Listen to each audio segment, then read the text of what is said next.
Hi everyone, this is Galen Martling. Today I'm going to show an autumn card with embellishments that are made by me. So this is how to make your own embellishments. And it's just an idea to get you started with, maybe instead of just buying embellishments, you can stamp or use an image and fussy cut it or die cut it out and use that and to embellish a card. And so what I did was I started with stamping, and I stamped with the Unity Stamp Company set called Incredibly Grateful. I also used the Postage Stamp nesting dies, dashes, and Frills Hearts die set, and Rainbow Alcohol Ink paper pack by Unity. And so I stamped the beautiful pumpkin seed scene. That is all one stamp, the large one that's on that card front panel. I stamped the sentiment with that, and I colored it with Copic markers. So that's just the beginning. I did that ahead of time. I'm just focusing on doing the handmade embellishments. And then I stamped in different shades of ink, three of the leaves that are in the same stamp kit. And so just play with your inks, use whatever you have that might be autumn color, or, stamping in all one color works fine too.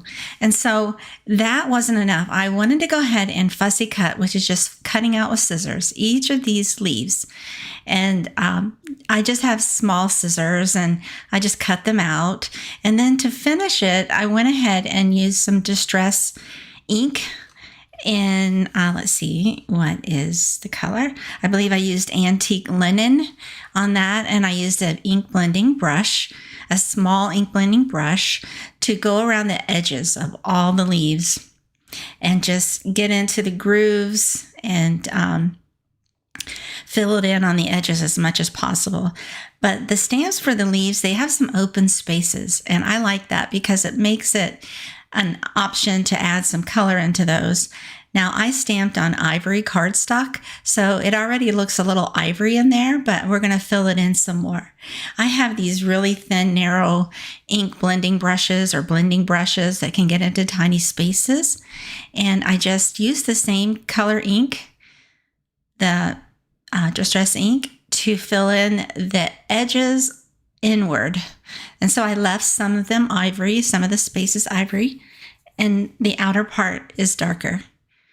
And you can also blend in those spaces with a different color.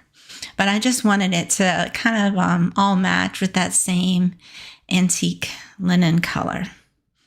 Now, with a larger blending brush, I went ahead and used the same shade to blend the edges of the card front panel, the pre-stamped and colored card front panel.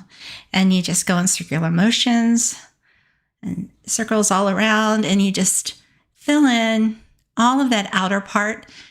And you can bring some of the color inward, but not all the way. That makes the inside part look highlighted, and which I love. And then you just use some flat double-sided tape to place that card front.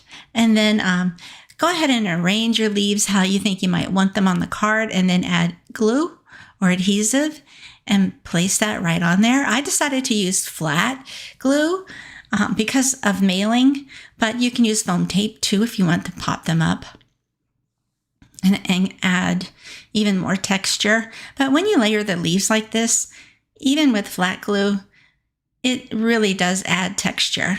It adds interest, and it's pretty. There you go. That's a good way to use and make your own embellishments. Have a great day.